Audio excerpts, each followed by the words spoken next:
যা কিছু হচ্ছে অপকর্ম মামলা মোকদ্দমা কার্যকরী কমিটি এসপি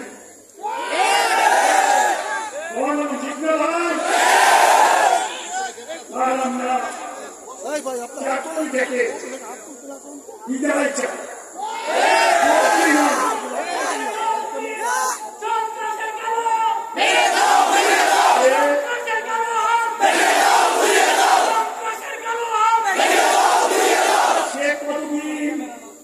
বিএনপি ছিল সবাই জানে, শেখ হাসিনাকে কি অবস্থা করেছে সবাই জানে। সে কুমিল্লাতে জয়েন করার পর থেকে মুরাদনগরের ওসিকে বদলি করেছে, বাঙ্গরের ওসিকে বদলি করেছে, আর মন মতো করে করেছে যাতে আওয়ামী লীগকে সাহায্য করা যায়। কিন্তু মুরাদনগরের মানুষ এটা বরদাস্ত করে। আওয়ামী লীগকে প্রতিষ্ঠিত করতে দেবে না মুরাদনগরের মানুষ। আমাদের নির্বাচনের জন্য অপেক্ষা করতে হবে, দোয়া করতে হবে আল্লাহ ডিসেম্বরের মধ্যে নির্বাচন ব্যবস্থা করবে। নির্বাচনের পরে কোথায় যাবেন আপনারা? ইনশাআল্লাহ বিএনপি ক্ষমতায় আসবে।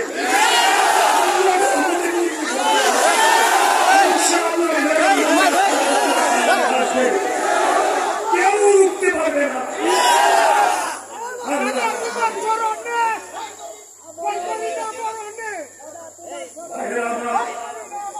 আপনারা দোয়া করবেন। বিশেষ করে আমরা বাংলাদেশের ছাত্র জনতা অবসর নেত্রী, উনি অসুস্থ, আল্লাহ ওনাকে এই মিথ্যা মামলাগুলি থেকে মুক্ত করে দিয়েছেন। আমরা শুকরিয়া আদায় করি। ওনার জন্য দোয়া করবেন, আল্লাহ ওনাকে সুস্বাস্থ্য নিয়ে। আর আমাদের অহংকার, আমাদের গর্বের ধন তারেক জিয়া সাহেবের সঙ্গে দোয়া করবেন, আল্লাহ ওনাকে দেশে এনে সুন্দরভাবে আমাদের দায়িত্ব নিয়ে দেশ পরিচালনা তৌফিক দান। আপনাদেরকে আর বিরক্ত করতে চাই না। আমাদের অনেক মহিলারা এখানে আছেন, মা বোনেরা আছেন, ওনারা হিন্দু বোনেরাও আছেন। আর বিশেষ করে আমি একটা কথা বলি, দেখেন মনে কষ্ট নেন না। হিন্দু ভাইয়েরা মুরাদনগরে আমি যখন পার্টিতে ছিলাম, দেখলাম যে ওনারা আমার জন্য মানব বন্ধন করেছে। অসংখ্য হিন্দু মহিলা বোনেরা ছিল, অসংখ্য হিন্দু ভাইয়েরা ছিল।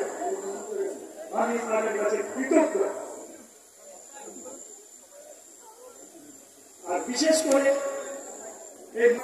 এমন কারণ সুন্দরভাবে ইলেকশন করতে চায়, আমি যদি ইলেকশন করি, যদি অন্যায় করায় আমাকে আমার স্টেজে দাঁড়িয়ে তাদেরকে বক্তৃতা দেওয়া শুরু করে। বুঝতে পারছেন?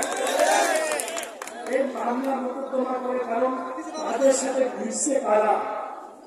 এমন একজন ফিরেছে যিনি বিএনপি করেছেন, যিনি জাতীয় পার্টির নির্বাচন প্রতীক নিয়ে নির্বাচন করেছে, জামানত বাজেয়াপ্ত হয়েছে, আওয়ামী লীগ করেছেন, ইউসুফ আব্দুল্লাহ আলমকে পাশ করার জন্য আহ্বান জানান করেছেন, এবং গণ অধিকার পরিষদ উনি করেছেন। এই সমস্ত লোকের এখন ওখানে গেছে, তাদের একটাই পরিকল্পনা, যে পরিকল্পনা ইউসুফ আব্দুল্লাহ আলম করেছিল, আমাকে মেরে ব্রিক ফিল্ডের আগুনে পুরাই দেওয়ার পরিকল্পনা। বাথরুমের যে আমাকে গুলি করেছিল, গুলি করে মেরে আমাকে ব্রিক ফিল্ডের আগুনে পুরাই দেওয়ার পরিকল্পনা ছিল। আল্লাহ আমাকে পাঠিয়েছিল। তাদেরই একটা অংশ এই নতুন করে আসে। তারা এখনো চেষ্টা করতেছে আমাকে দুনিয়া থেকে বিদায় করার জন্য। কেউ আমাকে দুনিয়া থেকে বিদায় করতে পারে না। দেখছে যে আল্লাহকে ভালোবাসা রাখছে, তেমনি আবার বিবাদে বললে এসে একটা অ্যাপ্লিকেশন লাগবে না, একটা দরখাস্তও লাগবে না, কোথাও যেতে হয় না। আল্লাহ খালাস করে দিয়ে মুরাদনগরে নিয়ে আসছে। আমার আল্লাহ সব। আপনারা দোয়া করেন। আমি শরীরটা একটু ভালো হলে আপনাদের ইউনিয়নে একদিন এসে থাকবো, রাত্রে অবস্থান করবো, এবং আপনাদের সাথে কথা বলবো, মা বোনদের সাথে কথা বলবো, হিন্দু ভাই বোনদের সাথে কথা বলবো। আমার মেয়েরা আমাদের কালকে রাত্রে বলেছে, আপু তোমার তো ছেলে নাই, তুমি একটা কাজ করো, আমাদের যা সহায় সম্পত্তি আছে একটা অংশ মুরাদনগর মানুষের জন্য ট্রাস্ট করে দাও। কারণ তারা তো ওনাদেরকে বলছে আমার নাকি দালাল, আমি ওনাদেরকে অনেকে চিনিও না, আমি বুঝিও না। আজকে ঢাকা থেকে অনেক সাংবাদিক ভাইরা আসছে, কুমিল্লা থেকে আমার অনেক প্রিয় সাংবাদিক ভাইরা আসছে, মুরাদনগর থেকে আমার অনেক সাংবাদিক ভাইরা আসছে। আমি তাদের কাছে কৃতজ্ঞ, আমি অভিভূত।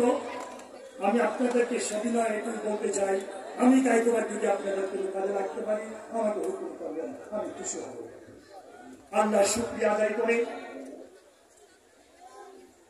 আল্লাহ শুকরিয়া ছাড়া কোনো উপায় নেই, আদায় করে আপনাদেরকে ধন্যবাদ দিয়ে আমি আমার বক্তব্য শেষ করছি। আসসালামু আলাইকুম ওয়া রাহমাতুল্লাহি ওয়া বারাকাতুহু।